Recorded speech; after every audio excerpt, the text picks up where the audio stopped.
Hello, everyone, and welcome to 2019. It is a new year. Got a lot of new stuff going on. So to start off 2019, I just want to say that we're gonna do some new stuff here, get some new stuff going on.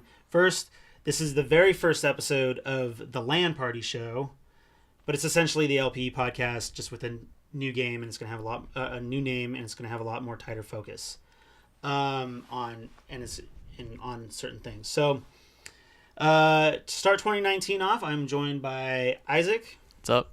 And I'm joined by our guest today, Sam. Hey everyone. And to start off 2019, Sam, tell us a little bit about yourself. What kind of games you've been playing? How you got your start into gaming? Just tell us all what's up. Yeah, for sure. Well, I think we're about the same age, so we kind of have the same. I guess I started playing video games when I was really young. Mm-hmm. During the 90s, I think I started with NES and Super Nintendo and stuff like that, playing Mario. I mostly played multiplayer games or split screen back in the day with friends. Was never really into the story-based games, unfortunately. But I would play multiplayer games with my friends, and I had the Game Boys as well, playing Pokemon. And then eventually moved up to PlayStation and PlayStation 2. Mm-hmm. And that's pretty much it, just playing a lot of games with friends. Never really got into story-based games up until just a few years ago when I got the PS4. No. Yeah, PS4 is probably like the start of like really good. Yeah, the thing is, I kind of games. skipped the whole PlayStation 3 and Xbox 360 generation, because at that time I was already an adult and I had to, have my own job and purchase my own stuff. I couldn't rely, life. So I couldn't rely on my parents to buy me stuff. So I had to skip that generation, unfortunately. But got into the PS4 and started playing Last of Us. That's the first game I played on the PS4 because I got the Last of Us edition. Nice. Yeah. Did they release a special PlayStation 4 for the remaster of The Last of Us? The console wasn't special, but the game came with game. it. Oh, okay. I see. Bundled in, yeah. Okay, cool. So, and I guess I'll ask all of us, what have you guys all been playing recently? Well, just finished Spider-Man DLC not so long ago. I'm currently trying to finish up God of War, because you actually convinced me to get God of War, and then Spider-Man came, so I switched over to Spider-Man because I'm a big Spider-Man fan. Uh-huh. So now I need to go back to God of War and finish that up. So when Sam and I were working together, I had just got God of War, and I couldn't shut up about it because it was like the greatest thing ever. Yeah. And I was like, you should buy this. But he was too busy playing stupid fucking Fortnite. I was. And so he's like, oh, I'll get it eventually. So like a paycheck comes around and another paycheck comes around. He's like, okay, I'm going to go get it. And I'm like, great. And then like every day I'd be like, all right, how much further did you get? Oh, I stayed up playing Fortnite. How much further did you get? Oh, I stayed up playing Fortnite. It's like, dude. And like by the time I left that place of employment, I don't think you had played much of any of it. Yeah. Probably like about 4 hours in, or maybe a little bit less. So it's good to hear that you're getting back into that. Isaac, what have you been up to? Well, I've been playing recently. I just finished Spider-Man DLC last week. Nice. What else? Red Dead online and story whenever I can. That's pretty much it. What I have time for. Yeah, I think and we'll get into Spider-Man in a little bit, because that'll be like the main focus of this 2019. This first episode of 2019 will have a huge focus on Spider-Man. So I guess for me, what I've been playing, what have I been playing? Okay, well, I'm working on my backlog. Right. And I completed Final Fantasy 15. That was fun. It was all right. It's a confusing story. Final Fantasy 15 is super Most confusing. of them are, right? Yeah. I haven't played any of them. Yeah, but like I was like, I'm working on a video for Final Fantasy 15 right now, and I was typing out my script, and I was trying to like write down a story summary, and all of a sudden it was just like, okay, here's this guy, but he's also this, and because he's this, we have to do this. Also, he's with these people who do this. Because they can do this, this is what's going on with this point in the story. It's super like every single character in that game kind of has their own side story. Like it's so like it's so incredibly detailed. It's awesome. But how long is the gameplay? I completed the. It's too long. It sounds too long. It's too long. Yeah. I completed it. I even posted a pic, like at the end of the playthrough. It'll be like, okay, you completed it. Like for me, I completed it at level 60, and I completed it at 59 hours and like 33 seconds. Yeah. So 59 hours. 59 hours, and that's not even like, that's just like doing enough to get to the final boss and be able to beat the final boss. Like you could get to the final boss at like level 30, but he's gonna be hard, and like the like the pathway to getting him, like all the enemies are like level 50 or 70, so it's just kind of like, so if you're like level 30 and you're just trying to get through this, it's awful, and that's the reason why I couldn't beat it the first time, was because I got to the final boss, like the final stretch to the home stretch to the boss, and I was like level 35, and I couldn't do it. I couldn't get to the boss because I wasn't high enough difficult. I wasn't a high enough level. Mm-hmm. So I actually had to, and there's a certain point when you're about 2/3 of the way through the game, you get to like the sort of like the what's it called, it goes from being an open world to a linear story in the last third of the game. So so there's like a point of no return. Yes and no. There's a time travel option, which I didn't get the chance to yeah, right. Which I never could figure out how to use that. You're supposed to talk to like some mystical dog, and it'll transport you back to the open world. And at any point you can jump back, and apparently at any point you can jump back and forth. But essentially once you leave the open world, you can't really go back to it, as far as like you can through this time travel option, but you're still, the rest from that point of the story on, you never return, like unless you do the time travel option, you can't return back to the open world. Does that make sense? Am I making any sense? Kind of, yeah. But I'm sure that like you're doing the best you can, and the game probably doesn't explain it that much. The game it's a lot of fun. There's a really good story behind it. If you can make sense of the story, it's a really good story. I'm still trying to make sense of the story. So I've been working. So I beat that. That's the first game in my backlog that I beat. And now I have moved on to South Park: The Stick of Truth. So I'm going to be working on the 2 South Park games as part of my backlog. So I kind of went off on a Final Fantasy 15 tangent there for 5 minutes. So so the first chunk of this episode, we're going to talk about what's coming up for 2019, what we're excited for. But there one thing that I really wanted to bring up, because it took place, this happened a week ago, or no, this happened like 3 days ago. Bungie has officially left Activision. Yeah. Which, bravo. Fuck Activision. Activision and EA, EA more in particular is the devil of the gaming industry, and Activision is closing in. But I guess there was like a lot of like they've had a lot of creative issues in the development of the Destiny series, from Destiny 1 and 2. And as someone who loves Destiny, and I wouldn't be doing what I'm doing right now if it wasn't for Destiny. I can openly admit that the game has had problems since day one.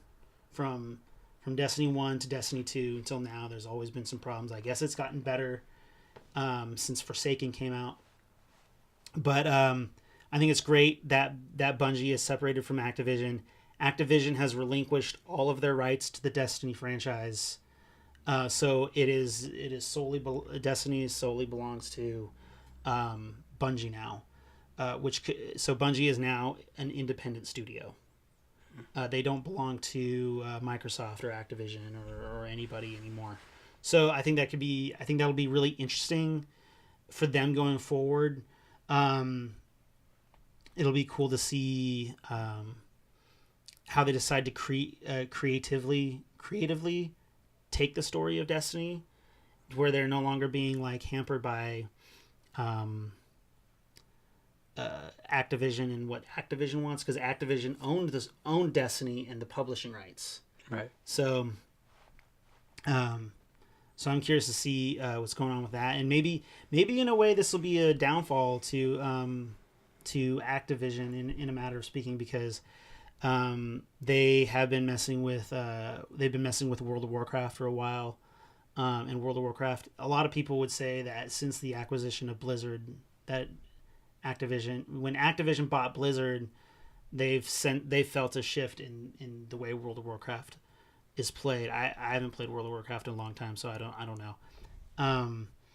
But I felt like that was big news, especially for the start of 2019. That was massive. So do you guys have any thoughts on that, Isaac? No, I played the first Destiny game and I liked it. I think I missed the first DLC because I was playing it up until that, and then I just fell off because I didn't feel like grinding to catch up with everyone. Yeah, it makes it that game is like they're what is it, RNG, random number generator. Yeah. It makes it really difficult to get the gear that you want and the weapons that you want to actually get to that point to where you're on par with everyone else, especially if you've fallen behind by like months. So maybe they'll change that. Who knows? Yeah, which I mean is fine. I mean they don't have any more excuses now. Like No. if the game's bad now. Yeah, exactly. Yeah. Good point. Okay, so I'll start off with Isaac. For like the first maybe the first half of 2019 or even 2019 as a whole, what are you looking forward to? What are you looking forward to playing? The most, I would say Resident Evil, but I haven't played any of them. You haven't played any of the Resident I haven't played any of them, and I wouldn't want to jump into 2 as the first one. Yeah, you can. I know you can. You can. But I would rather play them, maybe not in the number order, but in the order that they were released. Then you honestly, then if you want to do that, just play. I'm sure you can find. Because all the main ones what you can do, are on PS4, right? Except for 3. And yeah. Code Veronica. Code Veronica. See, I'm a weird person, and unless the title has like a number at the end of it or whatever, I don't ever consider it to be. And we'll and when we get to like my game that I'm looking forward to, we'll talk about this a little bit more. But like when there's like, A subtitle. when there's like okay, so Resident Evil 1, Resident Evil 2, those I consider to be main entries in the game in the series. Code Veronica and some of the other games, they're Revelations. They're important to the overall lore of the series. So but you can ultimately skip them. You can ultimately skip any title that does not have a number in it. All right. Maybe you Code Veronica X. It's I think if there was one title in the Resident Evil series that isn't a main entry that you should play, it would be Code Veronica.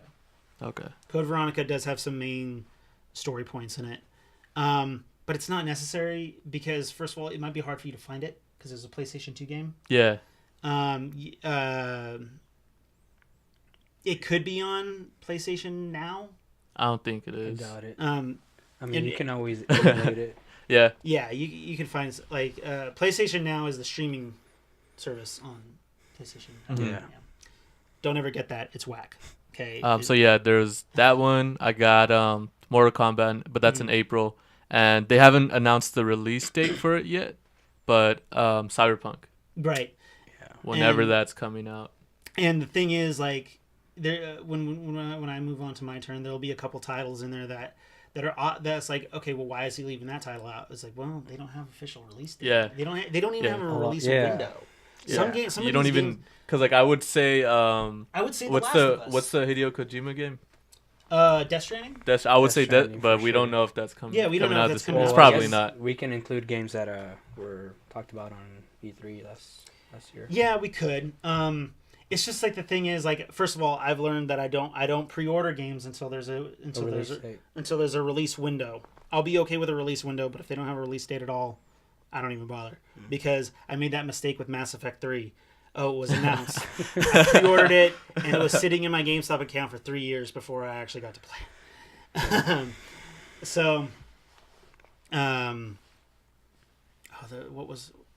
To kind of finish point on the Resident Evil thing. Right. You can probably find Resident Evil, the remastered version of Resident Evil 1 somewhere. Yeah, it's a combo of 1 and 0.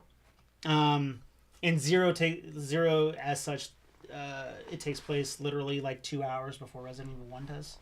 So that could be an over-exaggeration, but it takes place. It's basically right before, but it's also within like the same 48-hour time period leading up to. All right. Events. So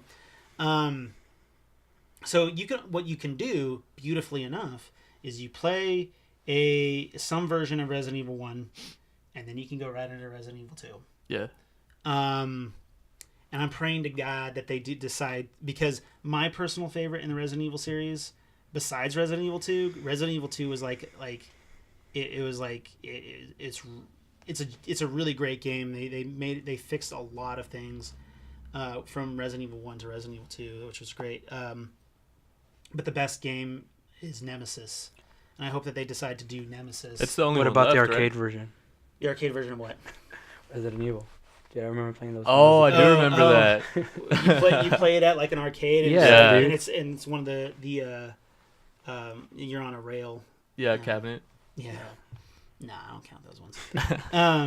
But yeah, just play Resident Evil 1, and then you can jump. 3 is the only one like missing of the numbered ones, right? Yeah, 3 is the only one that hasn't been updated to that new over the shoulder. Well, even number 1 hasn't been updated to that, but like it did get like a cleaned up remaster for like the GameCube or something like 10 years ago. And so then they're doing Resident Evil 2 in the same fashion that they did like Resident Evil 4, where it's over the shoulder. If there's one game that you should play, because it's a really great when they decided to change the format from the fixed camera to over the shoulder was with Resident Evil 4, and Resident Evil 4 is probably still considered to be the best in the series.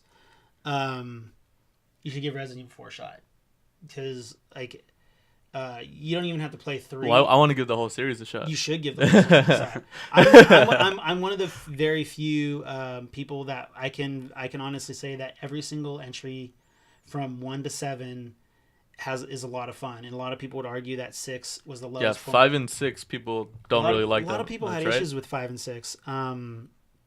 But the thing is, as someone who appreciates story, I felt like that was the direction in which the story was progressing into a much more action-packed kind of thing. And a lot of people are mad that the survival horror aspect of it was taken out. Right. But I felt like with just the overall direction and the story progression of the overall series, it was kind of leading into that. So I'm actually okay with those sort of like those mechanic changing, because it all benefits the overarching story of Resident Evil. And in a way, Resident Evil 6 was sort of the end. It was the sort of the end of the arc that started in 1 and it ended in 6. And then 7 I think takes place like 5 or 6 years after the events of Resident Evil 6, but it's still canon. 'Cause I played the demo of that one. Resident Evil 7? Yeah, it scared the shit out of me. Yeah, Resident Evil 7 was crazy. That was like the first time I played a game in a while since Dead Space. The first Dead Space where I like legitimately got scared. It got freaked you out. Yeah. Yeah. If only we had gotten to play PT, right? Yeah. Sam, moving on to you. What are you looking forward to in 2019? Well, like we've said, there's some that haven't been announced yet, but the ones that have been announced, Cyberpunk 2077. Cyberpunk doesn't have a release date. Oh, It that's doesn't right. have a release window. I actually read an article. See, most of the ones that I'm looking forward to I've don't heard have it's any in the release. summer, supposedly. I've heard that it could be delayed till 2020. Really? 'Cause Yeah. I heard the same thing that he did. So here's what's going on. As far the latest news, besides the 2020 thing, which came out a few days ago, that Cyberpunk could be delayed. The one thing that I have a lot of respect for with CD Projekt Red is they don't fuck around. It you look at The Witcher. The Witcher 3 is considered to be one of the best games ever made, and it's a very polished game, a very polished experience, and CD Projekt Red doesn't put out anything unless it's top tier, and it's my understanding that Cyberpunk 2077, it's done. It's done. It's 100% playable, but they are going over it with a fine tooth. What's that phrase? Like a fine tooth comb, and just they're just tweaking everything out. They're just going through it layer by layer by layer to make sure that there is no problems with the game on launch date. Okay. Their whole philosophy since the first trailer I saw like 5-6 years ago. Right. Yeah. It says coming when it's finished. They've kept by that, which I actually have a lot of respect for. I'd rather get a game. Yeah. I'd rather get a game that is done and completed. Take their time. Then maybe like, as much as I love Bethesda and like their glitches, which become like a staple of their series. Right. The glitches get annoying. It does get a little it's a little frustrating. Especially when your day one update file is almost as big as the game itself. Oh yeah. And so, and this could be said about Skyrim, and it could be said about Fallout 4. There's still weird glitches in those games where it's like, oh yeah, it's great, they have a glitch, it's typical Bethesda. But moving into 2019 and 2020, with the technology that has come out with gaming, I feel like there's no longer any excuse to have. I feel like they need a new engine. Oh, that's a big issue too. They haven't changed their engine, and I think there's a lot of theories out there as to why Fallout 76 tanked, and one of the theories that I'm kind of choosing to go with, because that means that Todd Howard is a fucking genius, and it's the fact that the parent I can't remember what the parent company of Bethesda is, but the sort of fan theory with the reason why Fallout 76 tanked was because, one, Todd Howard knows that a new engine needs to be made, but he knows that in order to get a new engine made, he needs to have a bigger staff. A game has to suck or something? Well, no, he has to have a bigger staff. Oh, okay. And the only way that I think that he was able to get a bigger staff was with Fallout 76. Because that's an online game that needs staffers monitoring it all the time. So, it's this theory states that Todd Howard did appease the parent company of Bethesda. I totally am drawing a blank on the owners, the parent company. That he did what he gave them what they wanted, a multiplayer game, in order to get what he wanted. And I'm hoping that Elder Scrolls 6 will have that new engine. I've heard something very similar, not for the engine though, but for the online aspect, that this Fallout 76 was a huge test for how they would run online on their new space game. Right. Yeah, and I think we've talked about that too. And that theory goes that what's that series called? It's not important. Yeah. Starfield. Starfield. Yeah. So Starfield, which was announced at E3 last year, is supposed to be Bethesda's completely brand new original IP, and it's suggested that they will have the multiplayer aspects of of Fallout 76 included with Starfield. So in a way, Fallout 76 is just a beta. It's a beta for Starfield, but none of this has been confirmed or denied. It's just all speculation. It's all speculation. Nobody has come forward saying he needed a bigger staff, and so he just did what they wanted, or even if it's true, he won't admit that. So no, of course. Yeah.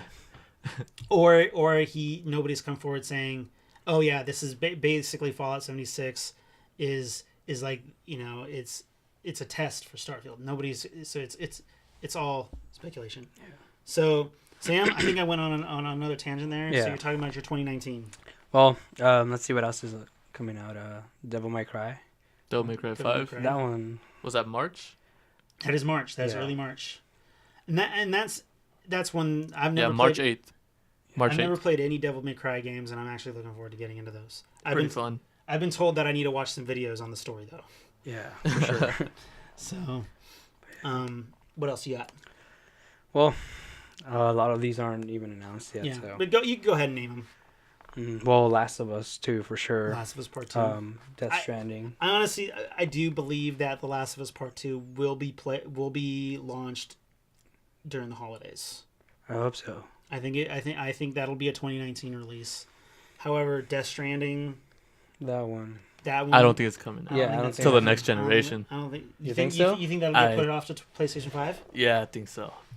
Honestly, Kojima likes to put out his games on the like opening window of the generation. Oh, really? He did it with all the Metal Gears. Not Metal Gear 5. Well, that came out mid in the mid one, but he did it with 4. Oh, really? Yeah. That was PlayStation 3, right? Yeah. Talk about another confusing series right there. Yeah. The Metal Gear series. I've played all of them since I was 5, and I kind of know what's going on. I guess you don't even play what's going on. I guess in Metal Gear Solid 5 you don't even play as Snake. No. Period. No. You play as a clone. You play. Yeah. Or no, you've been. Well, you play as someone who's been modified. His face was modified. His face was modified, and his memories were modified. Yeah. Right. Yeah. Oh. I feel like that's a slap in the face. In some regards, I feel like it's like, oh, it was all just a dream. It's like, what? I did kind of feel like that. It's like we like didn't that play kind Snake of story. At all. Yeah. But okay. I was saying this game I'm not like super excited for, but I'm cautiously optimistic for February 22nd Anthem. Anthem, yeah, I was going to say that one too. Anthem, once again, very cautiously watching everything about that game. I have, as I stated earlier, EA is kind of the devil of the gaming industry right now. They don't believe in single player stories. Everything has to be multiplayer. They believe that multiplayer is the way to go. And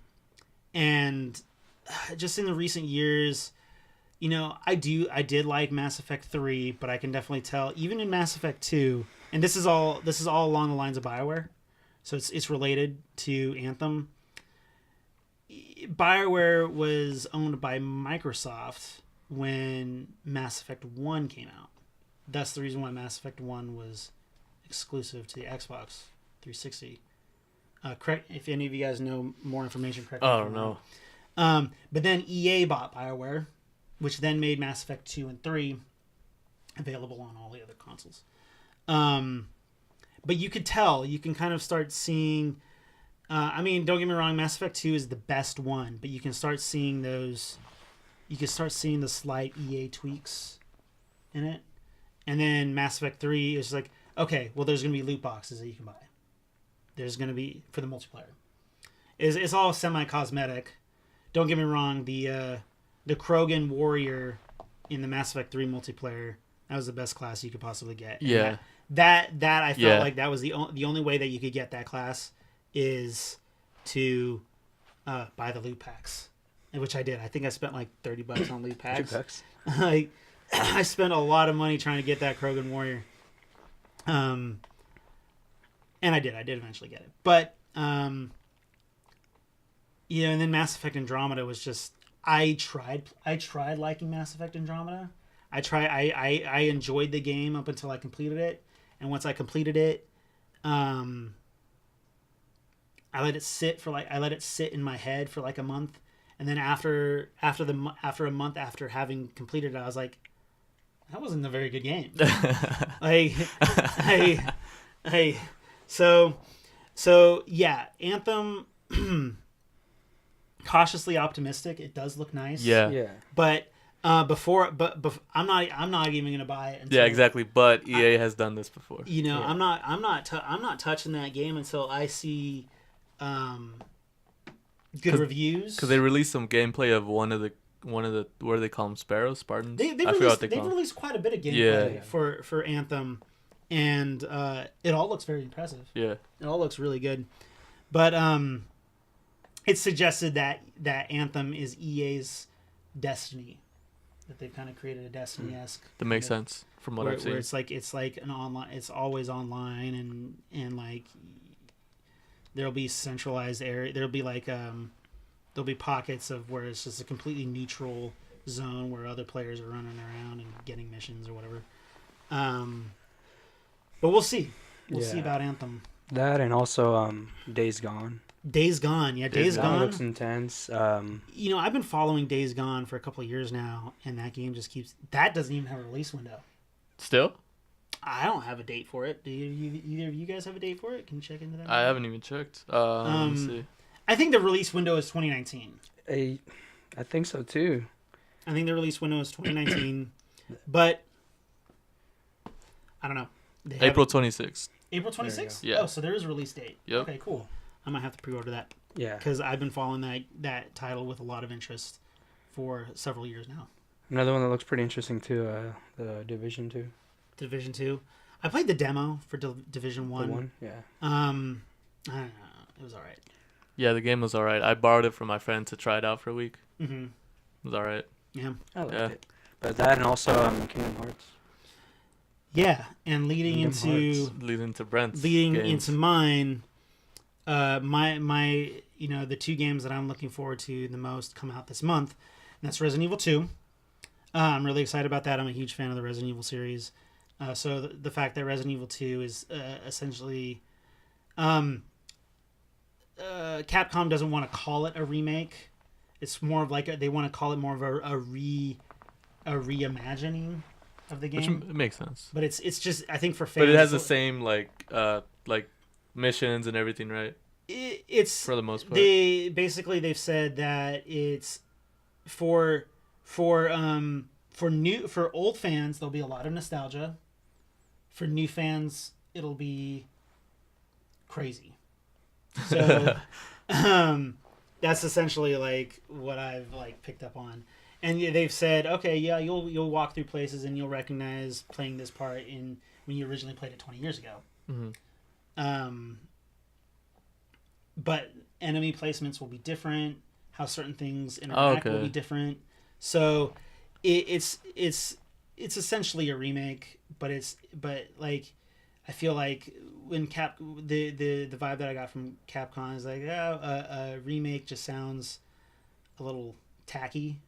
The way that comes rolling off the tongue, and they prefer to call it sort of like a reimagined version of an already really awesome. It's basically if this game were to come out now, this is how they would have made it. This is how exactly. Basically, is what I'm picking. It's a remake. Yeah, it's a remake. To be honest. Yeah, it's exactly. It's fine. Yeah. Yeah. Okay, so and then of course this game. The next game on my list, I've been playing, okay, maybe I haven't played the whole series, but I've played 1 and 2. I played 1 when it was initially released back in 2002. I played 2 when it was initially released back in 2015. And I've waited, would that be 13 years now? 2015 to 2019? 14 years? Yeah. Yeah. For Kingdom Hearts 3 to come out. So I'm really excited for Kingdom Hearts 3. And they announced that game they announced in 2013 that it was in production. So we'll have been waiting for the game for a better part of 15 years. And it's been in development for at least 6 years. it's been in development, and yeah, I'm really excited for Kingdom Hearts 3. As someone who's pushing 30 and has played it for 2 decades of their life, I'm really excited for the conclusion of this story. That is a very complex story. If someone could get on the podcast and go over the story of of Kingdom Hearts, I would love to have them on the show, because I would love someone to sit down and just go completely in chronological order from start to the end of Dream Drop Distance, so that way everyone knows what the hell they're listening. Same for Metal Gear. Yeah. I just picked up a video on YouTube just going down the timeline. It was about 20 minutes too. Yeah, I think I watched something along that too. But like, I feel what's interesting about that game, about that series, is that everyone kind of has their own take on what exactly is going on. So I like, because I've watched a couple of those videos. Oh, the stories, and they're all like a little different. They're all a little different because like one person has their opinion about what one thing is going on or whatever. But yeah, I'm like, I have a feeling that February is just gonna be, because like, damn it, I've waited for the game for 14 years. I'm gonna platinum that game. I'm going to platinum Kingdom Hearts 3, so I'm gonna be playing that game most of February. Sounds like most of the year. Huh? I said it sounds like most of the year you're gonna be playing it. It does sound like I'll probably, honestly, I wouldn't be surprised if I end up logging more hours into Kingdom Hearts 3 than I did into Spider-Man. And Spider-Man was the game that I probably logged the most hours in last year. Yeah. So, and then let's see, a couple other games for 2019. What I already forgot what it was called. Sekiro. It's in March. Let me check real quick. Sekiro's Shadows. Yeah, that one looks Shadows Die pretty cool. Twice. That's right. Yeah, there you go. Yeah, March 22nd. That's not a Souls game though, right? No, but it's from software. It's from software, but it's not considered a Souls game. So that'll be interesting, because they've like, their major titles have always had that sort of the same. I mean, I'm sure they will borrow elements from it. Yeah, and that's one game that I'm also cautiously optimistic about. I don't know if because I'll probably wait to get that game till maybe a month after it's released, so that way, everyone will have played it and understand what's going on, and there'll be good reviews on it. So that's probably when I'll play it. Yeah. And then I get like Ghost of Tsushima just looks pretty, but I don't know when that's coming out. I don't think it's this year. Yeah, I don't think No. it's this You year. think it'll be This year. 2020? Yeah. But I guess the other game that I'm looking forward to, and is coming out in March or April, is Far Cry New Dawn. Oh, that's right. Yeah. I really like the Far Cry series. There's always a really goofy, sort of like over the top story that takes place in any of the Far Cry games, and Far Cry New Dawn is the first game in the series to be a direct sequel to a previous game, which is Far Cry 5. So Far Cry New Dawn takes place 17 years after the events of Far Cry 5 in a post-apocalyptic nuclear wasteland. So Sounds cool. yeah, I'm looking forward to that one. That's about it. That's about it for 2019 for me, at least.